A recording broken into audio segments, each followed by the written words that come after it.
Hello everybody, so here we are with part 2 of my UK haul and mostly Beaulieu autojumble haul. So quite a bit, quite a few interesting tools, if I may so say so myself. So let's dive into them. So on the left here we've got a handy handle, which Ben found.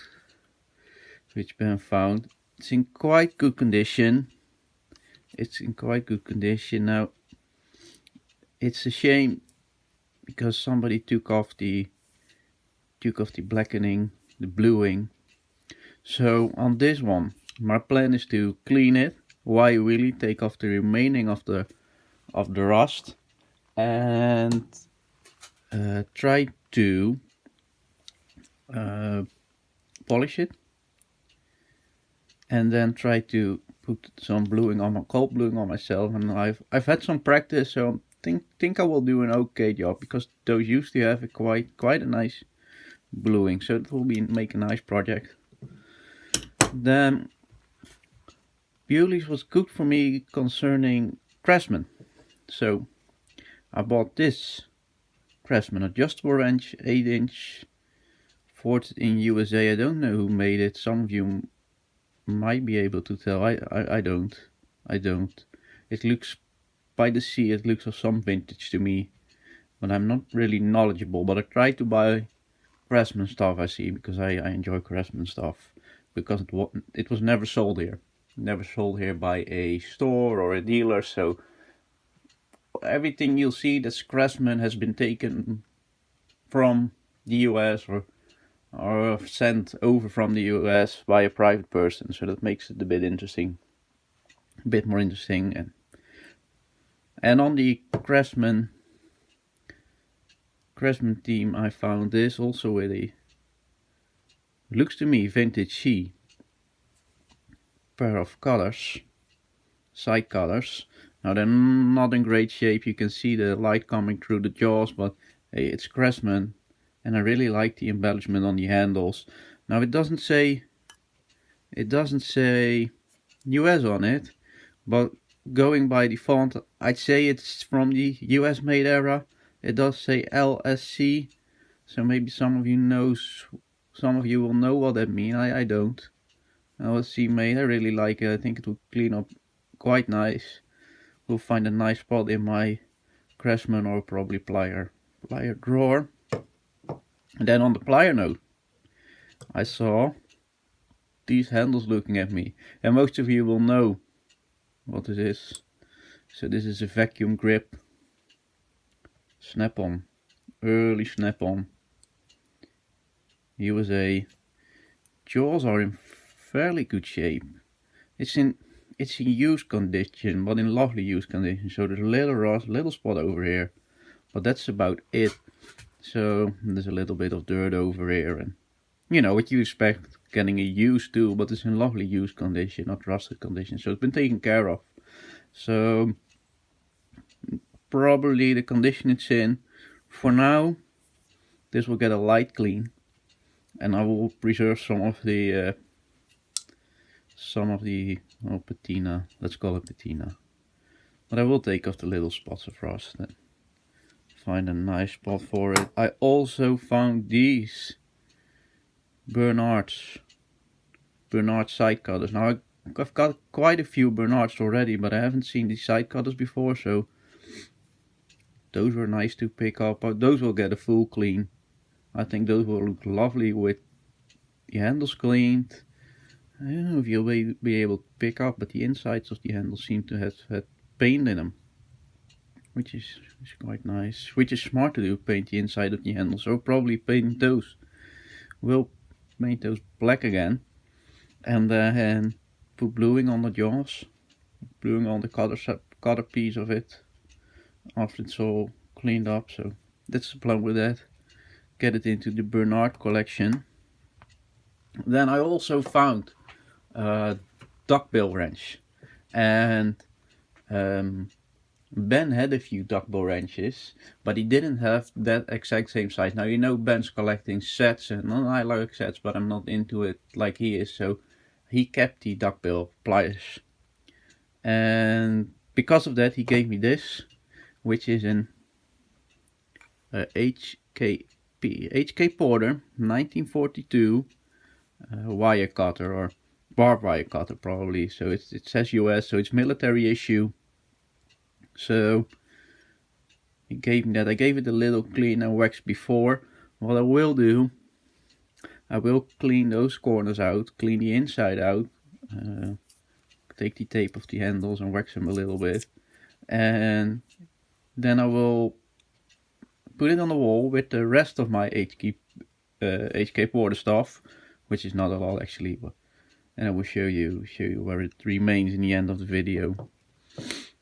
Then Ben also found, Ben did, not me, he also found this Starrett, rather nice Starrett little measuring tool, measuring the revolutions, which you can use to measure revolutions. Now it's not in very clean condition, but I think it's in good condition to get it clean. So really nice little tool. Always nice to be able to buy something of the Starrett company. Then I also found this, not very spectacular, it's just an ordinary X-Acto knife, but the USA made one, and most of the ones you will find over here, or about all of them, will be made in England. So it's always interesting to find one that's US made.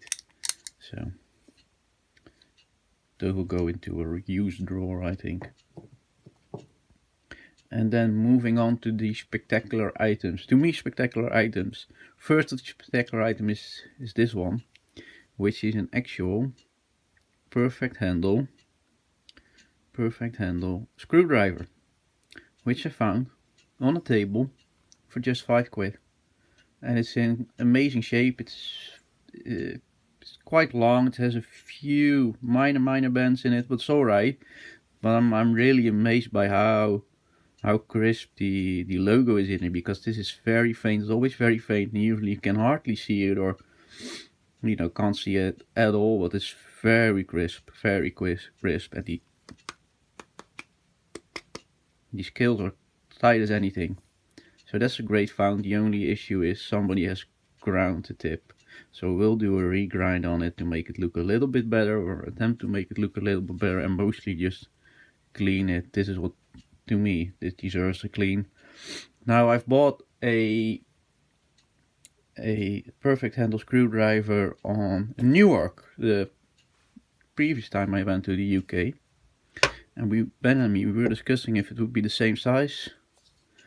Now, as you can see, size is pretty similar, but I didn't remember the one I bought on Newark had wings, so they're completely different species. So this is the one on Newark, and you can see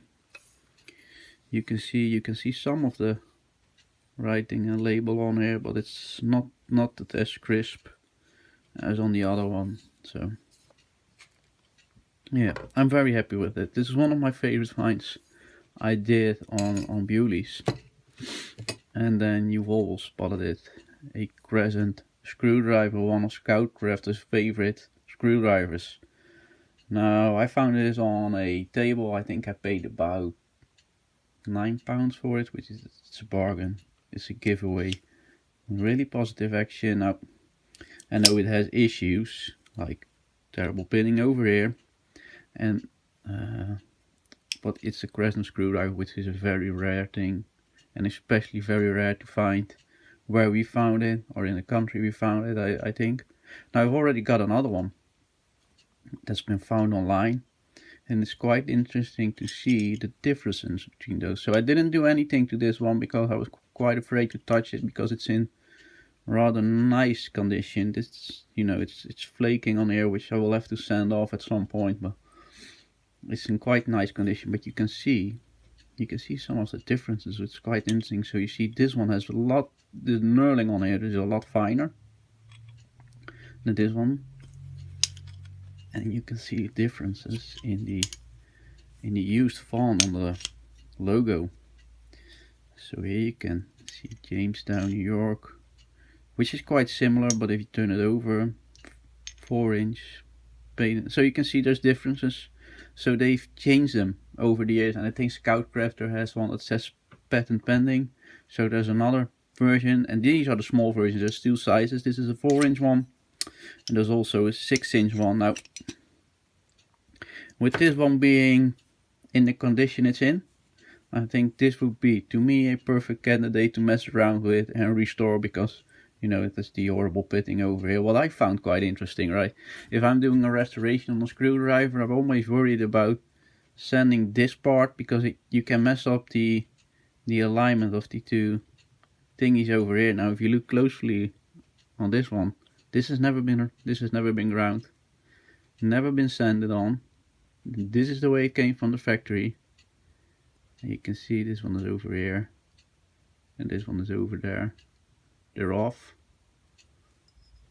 You can see quite clearly they're off, and that's how it came from the factory. So it's not just me messing those up or having issues with that. So it's a hard one, this one. I think if you try to do a bit of sanding over here, you might get them a little bit straighter.